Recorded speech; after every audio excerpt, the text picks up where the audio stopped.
Bonjour, âme merveilleuse. Alors, je te retrouve aujourd'hui pour cette guidance de nouvelle lune qui tombe le 29 janvier 2025. Une nouvelle lune qui va s'inscrire dans le signe du Verseau, un signe d'air qui va nous aider cette fois-ci à apporter un peu de légèreté, là c'est le mot qui me vient, mais aussi à se recentrer sur soi, à prendre soin de soi, mais tout en restant quand même ouvert à ce qui nous entoure. Voilà. C'est une période où l'énergie va favoriser aussi un petit peu la concrétisation et la manifestation de tous nos souhaits. Et on nous demande de réfléchir à ce qu'on a envie peut-être de profiter de cette nouvelle lune pour faire un point, pour faire un bilan, pour savoir ce qu'on a envie de faire évoluer dans sa vie, de voir se développer, d'épanouir dans sa vie, que ce soit sur tous les plans, hein, que ce soit au niveau professionnel, que ce soit au niveau personnel, individuel, relationnel, spirituel. On nous encourage vraiment là à voilà. D'abord prendre un temps pour se recentrer, pour peut-être prendre ce temps-là pour se ressourcer aussi. Et il me semble me souvenir que sur la guidance de la semaine, j'avais sorti la carte de Béline qui concerne la santé et la campagne. Et effectivement, voilà, ça confirme ce besoin d'aller se ressourcer un petit peu, peut-être de prendre du temps pour soi au cœur de la nature pour se recentrer et voilà, voir un petit peu, faire le point sur ce mois de janvier qui se termine et qui n'aura pas été simple pour nombre d'entre nous et voir un petit peu comment on peut faire évoluer tout ça et qu'est-ce qu'on a envie de voir grandir sur cette année 2025 et se défaire du reste, bien sûr, pour s'aligner à soi-même, pour s'aligner à son bien-être intérieur, à ses aspirations. Prendre le temps de s'écouter et de laisser l'énergie nous remplir et nous guider vers l'atteinte de nos objectifs. Allez, on va voir plus en détail, donc, comme d'habitude, au travers de certaines lames, comment tout ça va se mettre en place. Je manque un peu de place sur mon petit bureau et je ne sais plus trop où mettre les choses. Allez, voilà. Hop, tu restes là. On va commencer par Akasha.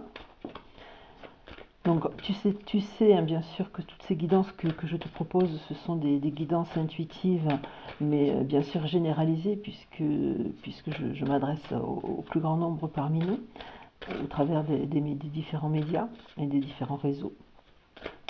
Mais tu sais aussi que je peux bien sûr te proposer des guidances intuitives individuelles, que ce soit directement chez moi, dans mon cabinet de soins, si tu es à proximité de moi, mais ça peut se faire en visio, ça peut se faire par d'autres biais, et on peut tout à fait aller voir un petit peu, explorer certaines sphères de ta vie, si tu en as besoin, si tu en ressens le besoin, et bien sûr à tout moment. Hein. Voilà. Alors, on va aller voir en tout cas concernant cette nouvelle lune du 29 janvier, les différents messages. Le ou les d'ailleurs messages. Alors.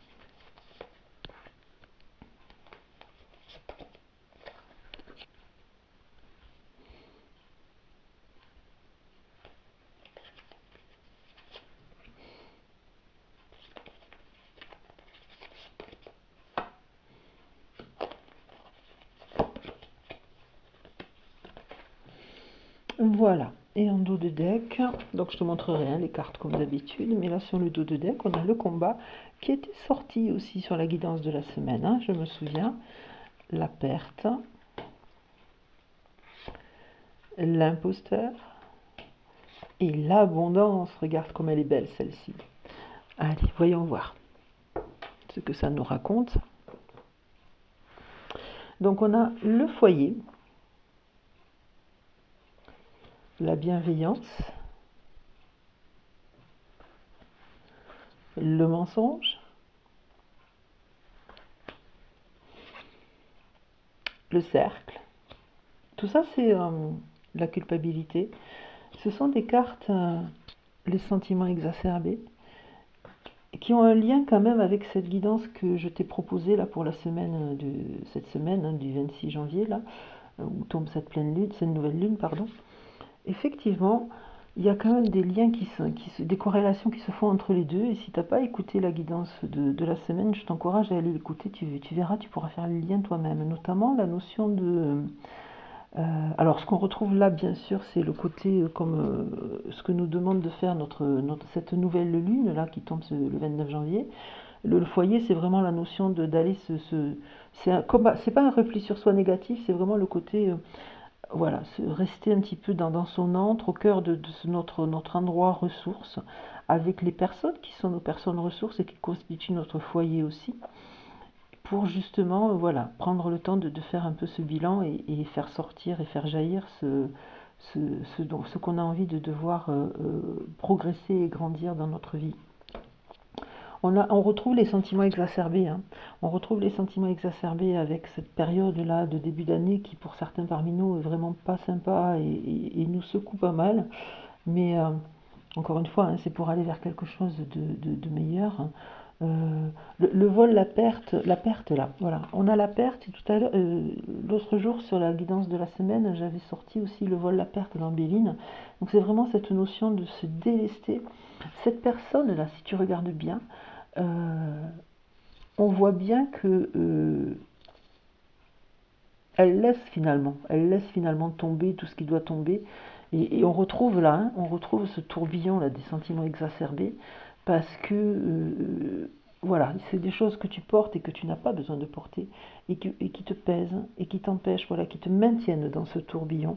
Et l'idée de te délester de ces choses-là, ça va te permettre effectivement de te réaliser, donc, hein.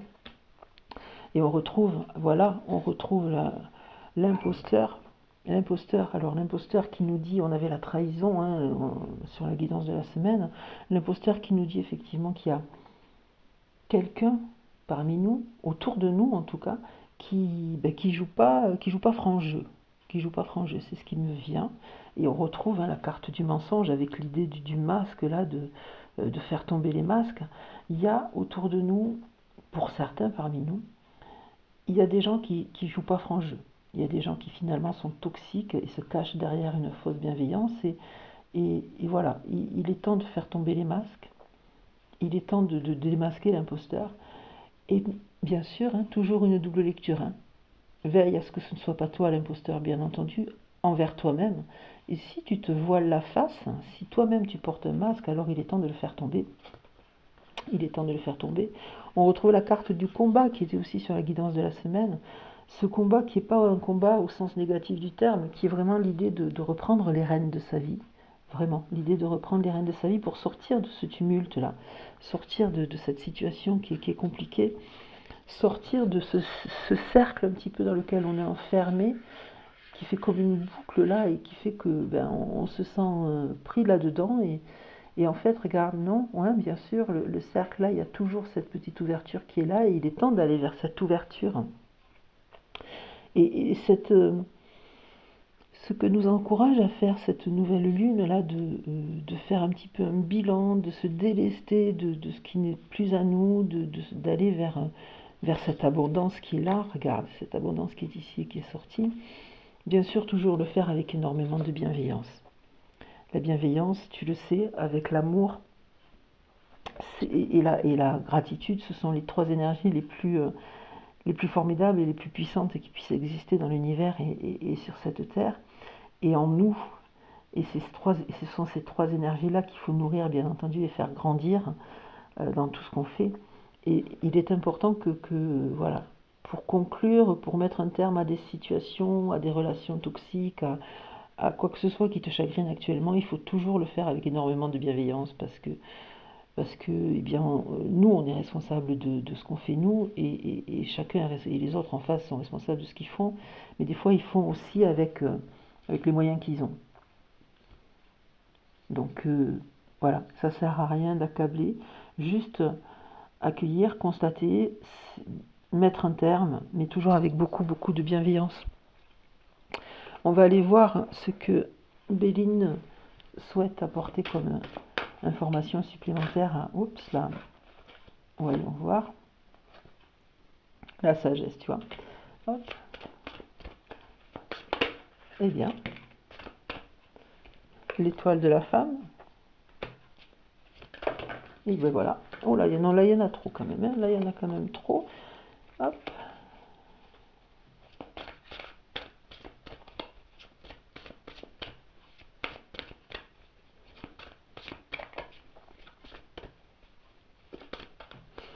Voilà.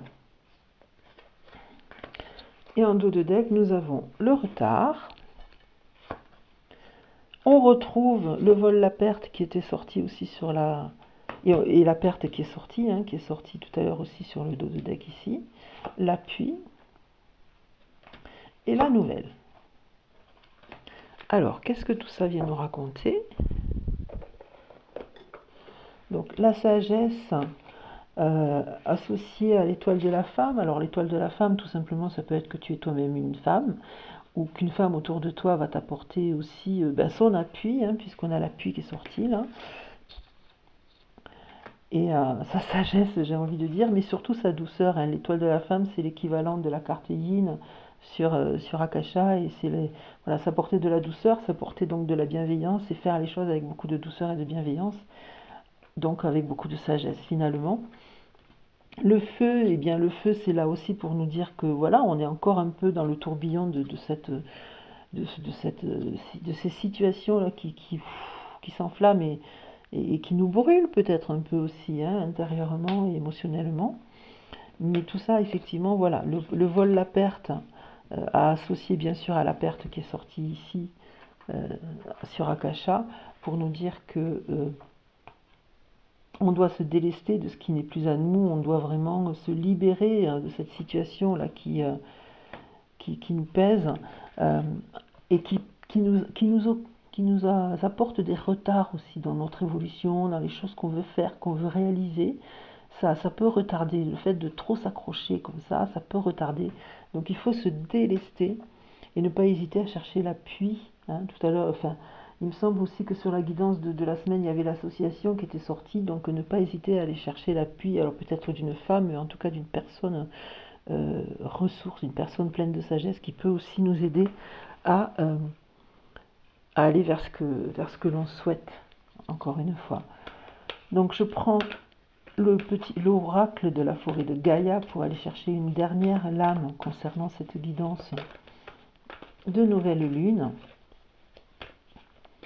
guidance intuitive généralisée, mais qui est valable finalement aussi tout le temps, puisque toutes mes guidances sont intemporelles, donc si tu tombes dessus cette guidance à un autre moment que la nouvelle lune du 29 janvier 2025, écoute son message, hein, j'espère que de toute façon si tu es arrivé jusqu'à ce que je dis là, c'est que tu l'as écouté, tout simplement parce que ce message il résonne pour toi, et qu'il est pour toi à ce moment-là où toi tu l'entends et tu l'écoutes. Donc je vais couper simplement comme d'habitude pour aller chercher une petite lame et voir quel est le message qui va être délivré. Le temple, très belle carte. Le temple, l'apaisement.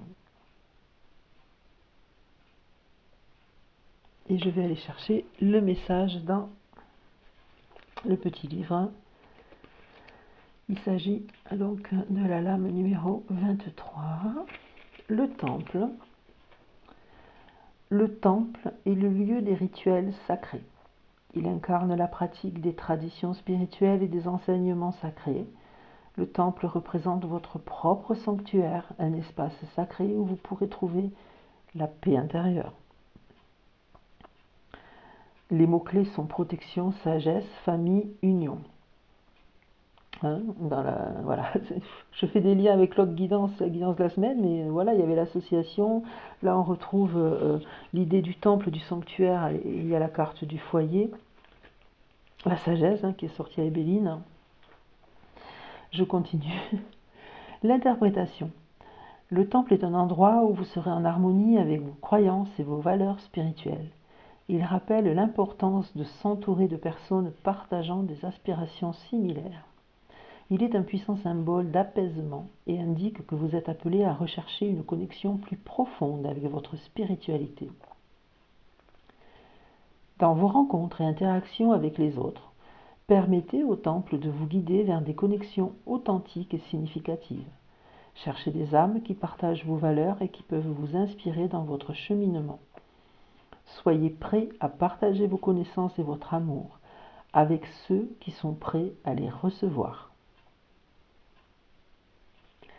Magnifique carte, hein, vraiment, et puis magnifique oracle aussi, vraiment cet oracle est superbe, et tous les jours je me remercie de l'utiliser, et même les dos de cartes sont magnifiques, regarde, c'est superbe, et elles sont toutes superbes. Donc voilà, une lame finalement qui vient conforter tout ce que les autres nous ont dit pour cette nouvelle lune du 29 janvier. Je te souhaite bien sûr de prendre le message au sens positif, parce que tous mes messages se veulent positifs. J'espère que ça va résonner pour toi positivement.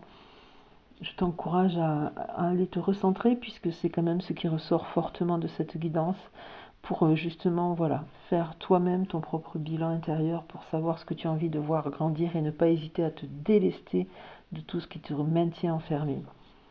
Et je te souhaite surtout une merveilleuse nouvelle lune du 29 janvier 2025. Ciao, ciao, ciao.